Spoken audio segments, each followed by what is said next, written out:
নমস্কাৰ মই পল আৰু আপোনালোকে চাই আছে ডিজিটেল আসাম।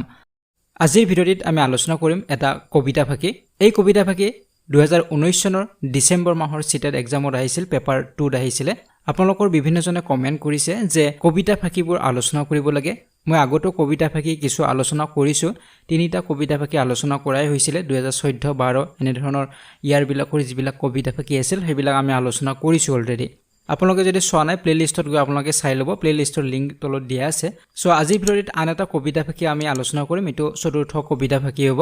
সো কবিতাই হওক বা গদ্যই আপোনালোক যি পৰীক্ষাত দিয়া হ'ব বহুত বেছি টান নহয়। সো কবিতা ফাকিবোৰ যেতিয়া আমি সলভ কৰিব লাগিব সিটেট এক্সামত, আমি বহুত বেছি সময় তাত ওয়েষ্ট কৰিব নালাগে। কিন্তু এই কবিতা ফাকি বা গদ্য ফাকিটো আমি পঢ়ি কিছু বুজিব লাগিব। যেহেতু আমি ইয়াত এটা কবিতা ফাকি লৈছো, প্ৰথমতে আমি কবিতা ফাকিটো পঢ়িব লাগিব। বহুত ইন্টেনসিভ ৰিডিংও কৰিব নালাগে যে প্ৰতিটো শব্দৰ অৰ্থ আমি জানিবলৈ চেষ্টা কৰিম। গতিকে তেনেকুৱা কৰিলে বহুত বেছি সময় আমাৰ ওয়েষ্ট হৈ যাব। গতিকে আমি ইয়াত ইন্টেনসিভ ৰিডিং নকৰো, আমি প্ৰথমতে এবাৰ পঢ়ি চাম। আমাৰ কম্প্ৰিহেনশন স্কিলটোৰ ওপৰত ডিপেন্ড কৰিব। আমাৰ কম্প্ৰিহেনশন স্কিল যিমানেই ভাল হ'ব আমি সিমানেই সোনকালে এনসাৰবোৰ কৰিব পাৰিম। গতিকে আমি প্ৰথমতে পঢ়ি ল'ব লাগিব এবাৰ। যেনে ইয়াত আছে, বকুল ভৰা বাটৰ ধূলিত চৰণ মোহৰ পৰে, কাৰ চৰণ মোহৰ পৰে, কাৰ গানৰ সুৰত তৰু লতা লৰে, সজল মেঘৰ গভীৰ গানে শ্যামল দেশৰ বাৰ্তা আনে, বিশ্ব উটি প্ৰাণে প্ৰাণে গহীন মধুৰ কৰে, বৰ্ষাৰাণীৰ পৰশ লাগি মৰাৰ নাচন উঠে জাগি, কঙাল মনে ভিক্ষা মাগি বৃষ্টিধাৰা ধৰে, ভুৱন ভৰা তোমাৰ বাণী মেঘৰ বুকুত কোনে হানে, বৃষ্টিধাৰা দিলে মেলি সৃষ্টি জৰি পৰে, তোমাৰ বাণী মেঘত নামি টপে টপে হৰে। গতিকে কবিতা ফাকি পঢ়াৰ পিছত আমি ইয়াৰ যিখিনি বেসিক কথা কৈছে বা কবিয়ে কি বুজাব বিচাৰিছে সেই বিষয়ে আমাৰ এটা সাম্যক ধাৰণা এটা থাকিব লাগিব, তেতিয়াহে আমি এনসাৰবোৰ সহজতে কৰিব পাৰিম। গতিকে বেছি সময় আমি কবিতা ফাকি বুজাত বেছি সময় আমি ওয়েষ্ট কৰিব নালাগিব। কিছুমান কথা আমি বুজিব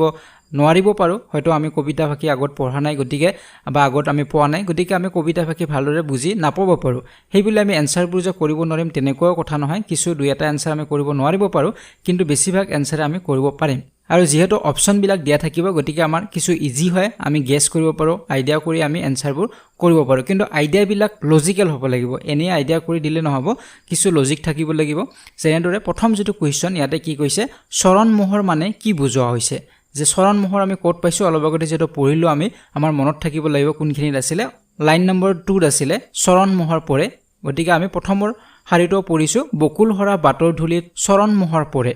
এতিয়া চৰণ মোহৰ মানে কি বুজাইছে। এতিয়া আমি চৰণ মানে সকলোৱে জানো, চৰণ মানে ভৰি বুজায়। আৰু মোহৰ মানে কি, মোহৰ মানে আমাৰ সাধাৰণতে অফিচিয়েল যিবোৰ কাগজ পত্ৰত মোহৰ মৰা হয় তাৰ মানে এটা চিন বুজোৱা হৈছে। গতিকে আগৰ লাইনটো যদি আমি পঢ়ো, বকুল হৰা বাটৰ ধূলিত, গতিকে ধূলিময় এটা বাটৰ কথা কৈছে। তাত যদি চৰণ মোহৰ পৰে তাৰ মানে ধূলিযুক্ত এটা বাটত আমি যদি খোজ কাঢ়ো তেনেহলে আমাৰ খোজৰ চিনবিলাক ৰৈ যাব। গতিকে ইয়াতে চৰণ মোহৰ মানে কিহৰ কথা কৈছে, ভৰিৰ খোজৰ চিনৰ কথা কৈছে। গতিকে আমি এটা কি কৰিব পাৰিলো, আইডিয়া কৰিব পাৰিলো। আৰু এই আইডিয়াটো কিন্তু লজিক্যাল আইডিয়া হয়, আমি এনেই আইডিয়া কৰা নাই যে অপশন 4টা আছে তাৰে ভিতৰত যিকোনো এটা দি দিলো, তেনেকুৱা নহয়। আমি কবিতা ফাকি পঢ়ি আমি তাৰ পৰা এটা ধাৰণা এটা সৃষ্টি কৰিব লাগিব। গতিকে অপশন কেইটা যদি আমি চাওঁ, ভৰিৰ খোজৰ চিন প্ৰথম অপশনটোৱে আছে, 2 নম্বৰত আছে চৰণৰ চিন থকা মোহৰ, 3 নম্বৰত কৈছে ভৰিৰ তলত পৰা মোহৰ, আৰু 4 নম্বৰত কৈছে চৰণৰ আকাৰৰ দৰে মোহৰ। গতিকে এইকেইটা হোৱাৰ কোনো চান্সে নাই। উত্তৰ হ'ব অপশন নম্বৰ 1, ভৰিৰ খোজৰ চিনক বুজাইছে চৰণ মোহৰ মানে। এতিয়া আমি যদি নেক্সট কুৱেশ্যনত আহো, যেটো 101 নম্বৰ কুৱেশ্যনত আছে, শ্যামল দেশৰ বাৰ্তা আনে। ইয়াত শ্যামল এটা বিশেষ্য, বিশেষণ, সৰ্বনাম, অব্যয়। এতিয়া শ্যামল আমি ক'ত পাইছিলো, ইয়াতে পাইছিলো, দ্বিতীয় যেটো ষ্টেঞ্জা আছে তাত পাইছিলো, সজল মেঘৰ গভীৰ গানে শ্যামল দেশৰ বাৰ্তা আনে। এতিয়া শ্যামল দেশৰ, ইয়াতে আমাৰ লাইনটো দিয়াও আছে, শ্যামল দেশৰ বাৰ্তা আনে। ইয়াত শ্যামল এটা কি হয়, বিশেষ্য, বিশেষণ, সৰ্বনাম নে অব্যয়। এতিয়া বহুতে ইয়াৰ উত্তৰ কি দিব, বিশেষ্য দিব। কিয় দিব, কাৰণ শ্যামলটো এটা বিশেষ্য হিচাপে ব্যৱহাৰ হয়, ডেফিনেটলি হয়। আমাৰ শ্যামল নামৰ বহুত মানুহৰ নামই আছে শ্যামল, গতিকে নাম মাত্ৰাৰ বিশেষ্য বুলি আমি জানো, নাম বুজোৱা পদক বিশেষ্য বুলি কোৱা হয়। গতিকে শ্যামল যিহেতু মানুহৰ নাম আছে বা কাৰোবাৰ বন্ধুৰ নামো শ্যামল হ'ব পাৰে, গতিকে শ্যামলটো কি হ'ব, বিশেষ্য হ'ব বুলি বিশেষ্যত হয়তো টিক দি দিব। কিন্তু বিশেষ্য ইয়াৰ উত্তৰ নহয়। কিয় নহয়, কাৰণ লাইনটোত চাব লাগিব কি কৈছে, শ্যামল দেশৰ বাৰ্তা আনে। এই লাইনটোত শ্যামল এটা কি সেইটোহে আমাক প্ৰশ্ন সুধিছে। এই লাইনটোত শ্যামলটো এটা বিশেষ্য হিচাপে ব্যৱহাৰ হোৱা নাই। কি হিচাপে ব্যৱহাৰ হৈছে বিশেষণ হিচাপে ব্যৱহাৰ হৈছে কিয় কাৰণ শ্যামল দেশৰ বুলি কৈছে দেশখন কেনে ধৰণৰ শ্যামল মানে কি সেউজীয়া এখন দেশৰ কথা ইয়াতে কৈছে গতিকে শ্যামল দেশৰ বাৰ্তা গতিকে দেশখন কেনেকুৱা দেশখন হৈছে শ্যামল বা সেউজীয়া গতিকে দেশখনৰ কি বুজাইছে দোষ গুণ বুজাইছে যেতিয়া দোষ গুণ বুজাব তেতিয়া কি বুজায় তেতিয়া বিশেষণ হয় যেনে ধৰক এজন যদি ল'ৰাৰ নাম বগা আমি ৰাখিব পাৰো বা তেনেকুৱা নামৰ ল'ৰা বহুত আছে বগা গতিকে বগা বুলি কোৱাৰ লগে লগে সেই ল'ৰাজনক যেতিয়া বুজাব তেতিয়া বগাটো কি হ'ব এটা বিশেষ্য পদ হ'ব কিন্তু বগা কাপোৰজোৰ বুলি যেতিয়া আমি কম তেতিয়া কাপোৰজোৰৰ দোষ গুণ বুজালে সেই বগাটোৱে তেতিয়া কিন্তু বগাটো কি হ'ব এটা বিশেষণ হ'ব ঠিক তেনেদৰে ইয়াতো শ্যামলটো যেতিয়া কাৰোবাৰ নাম হিচাপে ব্যৱহাৰ হয় এটো বিশেষ্যই হ'ব কিন্তু ইয়াতে শ্যামলটো নাম হিচাপে ব্যৱহাৰ হোৱা নাই শ্যামল দেশৰ বুলি কোৱাৰ লগে লগে দেশখনকহে বুজাইছে দেশখনৰ এটা কোৱালিটি বুজাইছে এটা গুণ বুজাইছে গতিকে ইয়াতে কি হ'ব এইটো হ'ব বিশেষণ হ'ব যেটো অপচন নম্বৰ 2 আছে এটো শুদ্ধ উত্তৰ হ'ব গতিকে কোৱেশ্চনটো পঢ়াৰ পিছত সেই কোৱেশ্চনৰ এনসাৰ যেটো ষ্টেণ্ডাৰ্ড আছে বা যেটো লাইনত আছে সেই লাইনটো আমি অলপ ভালদৰে বুজাৰ কাৰণে চেষ্টা কৰিব লাগিব গোটেইবিলাক লাইন নপঢ়িলে হ'ব কিন্তু কোৱেশ্চনটো যেটো লাইনত আছে বা যেটো ষ্টেণ্ডাৰ্ড আছে সেই ষ্টেণ্ডাৰ্ডটো যদি আমি ভালদৰে পঢ়ি বুজাৰ চেষ্টা কৰো তেনেহলে এনসাৰবোৰ আমাৰ কাৰেক্ট হ'ব এতিয়া আমি নেক্সট যেটো কোৱেশ্চনত আইছো 102 নম্বৰ কোৱেশ্চন কঙাল মনে ভিক্ষা মাগি বাক্যাংশৰ কঙাল মন অংশৰ অভিপ্ৰেত তাৎপৰ্যৰ অচৰ চপা অৰ্থটো হৈছে ৰিক্ত মন বিখাতগ্ৰস্ত মন নিশ্চ মন আৰু হতাশ মন এতিয়া কোড আছে এই লাইনটো আমি চাব লাগিব কবিতা ভাগিত ইয়াতে আছে বৰ্ষা ৰাণীৰ পৰখ লাগি মৰাৰ নাচন উঠে জাগি কঙাল মনে ভিক্ষা মাগি বৃষ্টিধাৰা ধৰে এতিয়া কঙাল মন বুলি কোৱাৰ লগে লগে কঙাল শব্দটোৰ অৰ্থ আমি সকলোৱে জানোৱে যেনে আমাৰ বিহু আছে কঙালী বিহু তাৰ পৰা কঙাল মানে কি আসলতে দৰিদ্ৰক বুজায় যে একেবাৰে কঙাল হৈছে মানুহজন তাৰ মানে দৰিদ্ৰ হৈছে গতিকে কঙাল মন মানে আমাৰ মনটো কি হ'ব লাগিব দৰিদ্ৰ মনৰ কথা ইয়াতে বুজাইছে গতিকে একেবাৰে সহজ হৈ আছে ইয়াতে কোনো টান নহয় গতিকে কোনটো ইয়াৰ অপচনৰ দৰিদ্ৰ মনৰ কথা বুজাইছে সেইটো ইয়াৰ উত্তৰ হ'ব কিন্তু ইয়াতে কত দৰিদ্ৰ মন বুলি নাই তাৰ মানে দৰিদ্ৰৰ সমাৰ্থক শব্দ থাকিব পাৰে সহজ কৰি দিয়া নাই অলপমান জটিল কৰি দিছে দৰিদ্ৰৰ সমাৰ্থক শব্দ কি হ'ব পাৰে হেতু হ'ব অপচন নম্বৰ 3 নিশ্চ মানে হৈছে দৰিদ্ৰ বা দুখীয়া গতিকে উত্তৰ কোনটো হ'ব অপচন নম্বৰ 3 হ'ব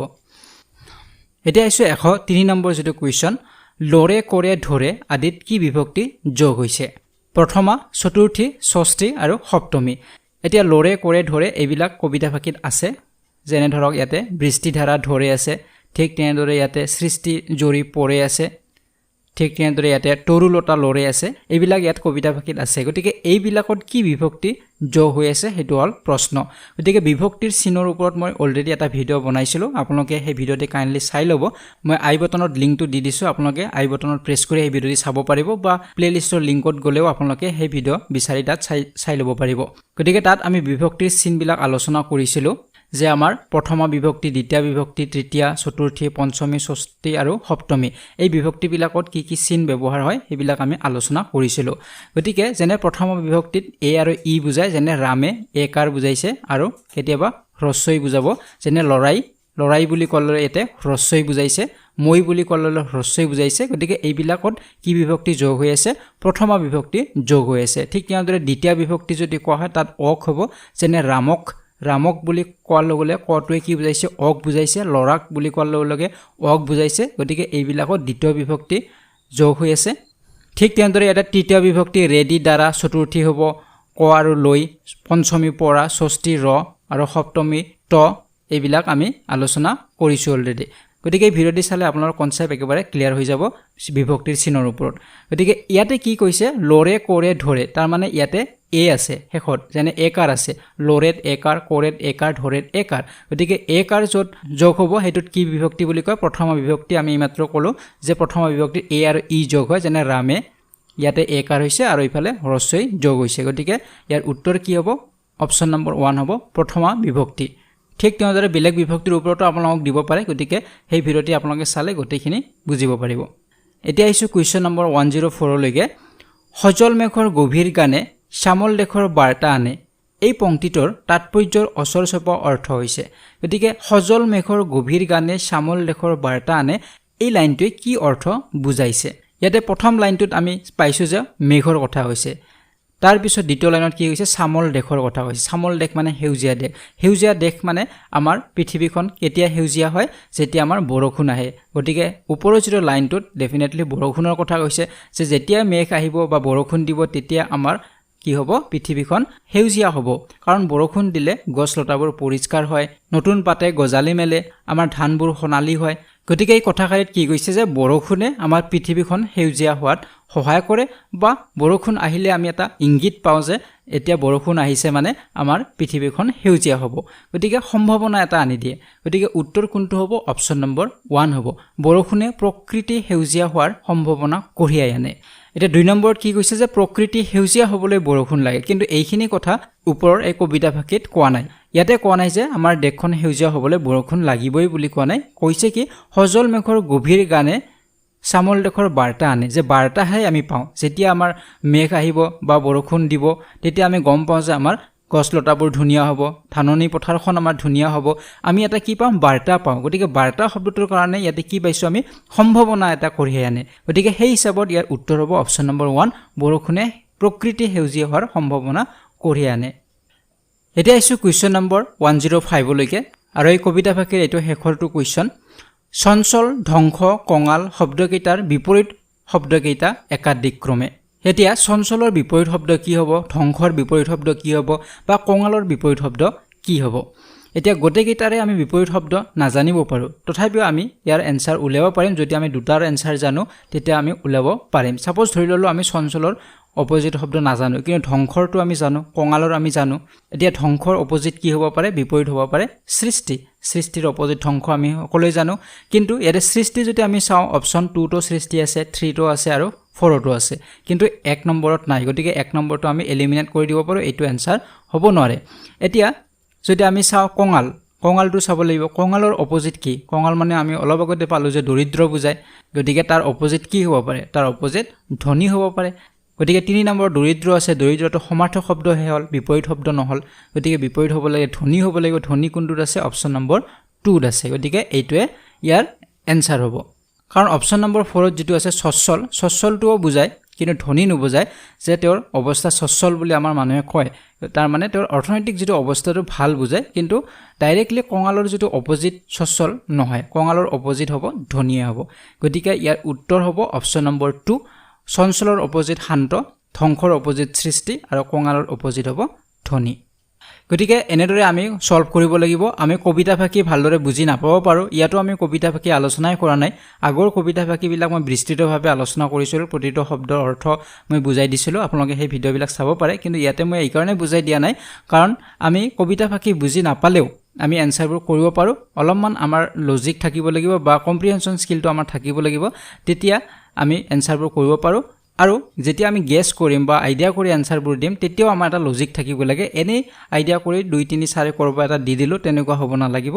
লজিক্যালি আমি চিন্তা কৰি আমি এটা দিব লাগিব এনসাৰ গতিকে কবিতা হওক বা গদ্য হওক ইয়াৰ এনসাৰবোৰ বেছি টান আপোনালোকে বহুত ইজিলি এনসাৰবোৰ কৰিব পাৰিব কেৱল গ্ৰামাৰখিনি আপোনালোকে অলপ চাব লাগিব গ্ৰামাৰৰ প্ৰায়ভাগ কনসেপ্টৰ ওপৰতে ভিডিও বনোৱা হৈছে বিভক্তিৰ চিন বা ৰূপক এইবিলাকৰ ওপৰত অলংকাৰ এইবিলাকৰ ওপৰত ভিডিও বনোৱা হৈছে আপোনালোকে কাইন্ডলি সেই ভিডিওবিলাক চাই ল'ব নিশ্চয় উপকৃত হ'ব গতিকে আজিৰ ভিডিওটি ইমানেই আছিল যদি ভিডিওটি ভাল লাগিছে লাইক আৰু শেয়াৰ কৰিব যদি প্ৰথমবাৰ চেনেলটি ভিজিট কৰিছে তেনে চেনেলটি সাবস্ক্ৰাইব কৰক আৰু কাষৰে থকা বেল আইকনটি প্ৰেছ কৰিবলৈ একেবাৰে নপৰিব পৰৱৰ্তী ভিডিওত পুনৰবাৰ লগ পোৱাৰ আশাৰে আজিলৈ বিদায় লৈছো ধন্যবাদ